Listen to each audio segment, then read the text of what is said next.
করিম করিম বাড়িতে আছি।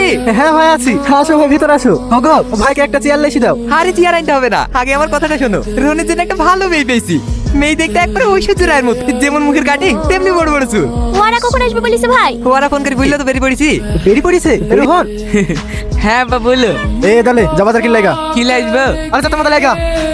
শোনো বাপ, কি ব্যাপার আজ তোমাকে এত সুন্দর লাগছে? যা চার কথা। আরে বলো না, আমার এই লাতিটাকেও তোমার মতো সুন্দর করতো। কাউকে বলবেন না তো চাচা? আরে না না, খেপা নাকি? এইসব কথা কাউকে ভুলা যায়? আমি লাখ সাবান মাখি চাচা। ও যাও বাপ, তুমি পাতাটা করে লাইছো। কি মিষ্টি দেবো ভাই? চাতা মাথা দাও। সাদা মিষ্টি দেবো? কালো মিষ্টি দেই? তাহলে রসমালাই? আরে তুমি কি পাগল নাকি? বলছে তো চাতা মাথা দিতে। সকল সকল আমার চুপাগুলো পারলে পড়মুচি। কি হলো দাও? আরে ভাই তুমি চাও তো, আমাদের দোকানে চাতা মাথা নাই। কি হয়েছে কি? এত চিল্লাছি কেন? দেখেন না, সেই তখন থেকে সুদাসি কি মিষ্টি লিবো বলো, কি মিষ্টি লিবো বলো, বলছেই না। কি লিবা তুমি? আমি চাতা মাথা লেবো। আব্বা বলেছে চাতা মাথা লি যাইতে। ও আমাকে বলবা তো, দাঁড়াও দিছি। এই লাও তোমার চাতা মাথা, 200 টাকা দাও। ছেলে আমাদের হীরা টুকরা, আপনারা দেখলেই পছন্দ করে ফেলবেন। ওই ছেলেকে ডাকেন দেখি। হ্যাঁ হ্যাঁ ডাকছি। বাবু, এ বাবু।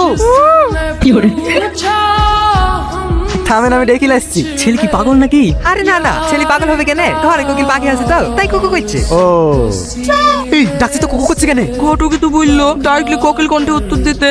পাগল খেলে আমি কি করব? চ বাইরে চ, আর বাইরে কি সবাইকে সুন্দর করে সালাম দিবি। ঠিক আছে আব্বা। আসসালামু আলাইকুম। ওয়ালাইকুম সালাম। বসো বাপ। নাম কি তোমার? হে রোহন, হে রোহন কবিরা। তুমি কি করো? ছেলে নামে বিঘি 10 জমি আছে, সেইগুলাই দেখাশোনা করে।